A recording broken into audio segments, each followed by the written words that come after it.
अभी देश की पूरी पॉलिटिक्स केंद्रित हो चुकी है न्यू पार्लियामेंट बिल्डिंग में और इनफैक्ट जब से उसके इनॉग्रेशन के डेट्स अनाउंस हुए हैं तभी से ही ऑपोजिशन पार्टीज ने धीरे धीरे उस पूरे इनॉग्रेशन सेरेमनी से डिस्टेंस बनाना शुरू कर दिया। पहले शुरुआत की टीएमसी ने, उसके बाद धीरे धीरे सीपीआई, सीपीआईएम, इन सभी ने उस क्लब को ज्वाइन कर लिया और इनफैक्ट कांग्रेस ने भी उस पूरे इनॉग्रेशन सेरेमनी से डिस्टेंस कर लिया है खुद को। कुल मिला के टोटल 19 ऑपोजिशन पार्टीज हैं जिन्होंने अपने आप को इस पूरे इनॉग्रेशन सेरेमनी से दूर रखा है और इनफैक्ट ये कहते हुए दूर रखा कि प्राइम मिनिस्टर नरेंद्र मोदी को इस पूरे नए पार्लियामेंट बिल्डिंग को जो बीजेपी ने तैयार करवाया है इसको इनॉग्रेट नहीं करना चाहिए। इनफैक्ट महामहिम प्रेसिडेंट द्रौपदी मुर्मू को इसका इनॉग्रेशन करना चाहिए क्योंकि वो ट्राइबल कम्युनिटी से है, संथल कम्युनिटी को वो बिलोंग करती है और उन्हीं का ही सही दर्जा है कि वो ही इस पार्लियामेंट बिल्डिंग का इनॉग्रेशन करें। लेकिन अगर हम छत्तीसगढ़ की बात करें तो छत्तीसगढ़ भी इस पॉलिटिक्स से दूर नहीं रह पाया। जो फॉर्मर वेटरन ट्राइबल लीडर अनंत कुमार साय जिन्होंने रिसेंटली अभी कांग्रेस ज्वाइन किया है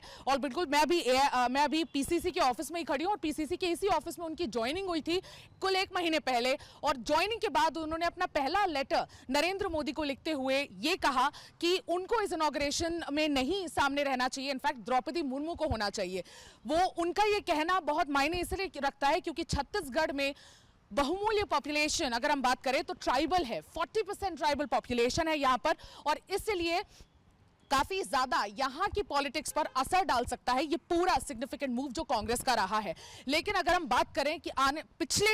कुल दिनों की, पिछले कुछ महीनों की, तो यहां की गवर्नर अनुसुईया उइके जो फॉर्मर गवर्नर रही हैं वो भी ट्राइबल कम्युनिटी से थी लेकिन उनके साथ कांग्रेस का बिल्कुल भी अच्छा रिलेशनशिप नहीं था। इनफैक्ट ट्राइबल के कई मुद्दों पर गवर्नर और कांग्रेस आमने सामने रही है। अगर हम बात करें सिलगैर की उस ऐसे प्रोटेस्ट की जो बिल्कुल 2 साल हो गया उस प्रोटेस्ट को चलते हुए, छत्तीसगढ़ में बस्तर डिवीजन में सिलगैर नाम के एक जगह पर लगातार ट्राइबल बैठे हुए हैं, ट्राइबल यंग लोग बैठे हुए हैं और सीआरपीएफ कैंप्स जितने लगते जा रहे हैं उनके अगेंस्ट वो इस प्रोटेस्ट को लगातार करते आए हैं। 2 साल से ये प्रोटेस्ट चल रहा है। इनफैक्ट 2021 में एक इंसिडेंट हुआ था जिसमें सीआरपीएफ के जवानों की गोलियों से 3 मासूमों की जान चली गई थी और उस पूरे प्रोटेस्ट में 40 लोग इंजर्ड हुए थे। उसके बाद से इस प्रोटेस्ट का सिलसिला चलता गया एंड इनफैक्ट अभी तक नहीं रुका है। इस पूरे मुद्दे पर कांग्रेस के किसी भी रिप्रेजेंटेटिव ने सिलगैर जाकर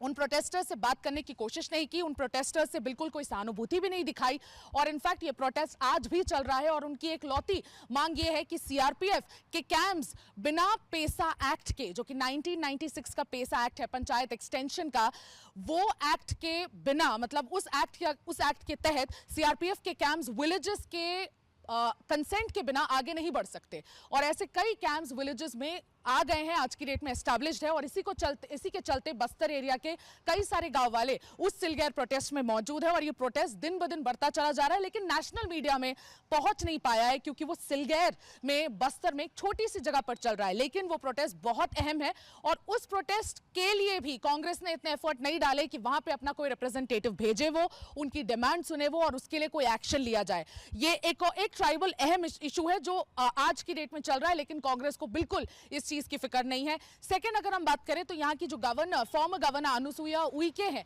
वो खुद ट्राइबल कम्युनिटी से हैं और अब आमने सामने आ गया था कांग्रेस और यहाँ की गवर्नर रिजर्वेशन के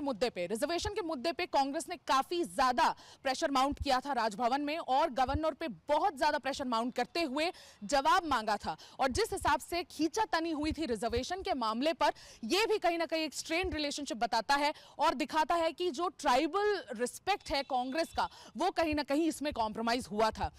और ये हम नहीं कह रहे, ये बीजेपी कह रहा है और बीजेपी ने एक और एक मुद्दा उठाते हुए कहा कि यहाँ का जो विधानसभा है जो रिसेंटली इनॉग्रेट किया गया है उस पूरे विधानसभा का फाउंडेशन स्टोन भी ले करने वाली कांग्रेस की हेड थी सोनिया गांधी और राहुल गांधी। इनफैक्ट ये भी एक बहुत बड़ा मुद्दा अपने आप में समझ आया है कि किस तरह से विधानसभा, जब यहां का विधानसभा रिसेंटली इनॉग्रेट किया गया उसमें भी सोनिया गांधी को आगे रखा गया, राहुल गांधी को आगे रखा गया लेकिन गवर्नर जो ट्राइबल कम्युनिटी से थी अनुसुईया उइके, उनको इसके इनॉग्रेशन में आगे नहीं रखा गया। तो अब कहीं ना कहीं दोहरा चरित्र कांग्रेस का दिखता है, ऐसा मानना है बीजेपी का। मैं सुमी राजप्पन, वीडियो जर्नलिस्ट राघवेंद्र पांडे के साथ, चुनाव तक छत्तीसगढ़।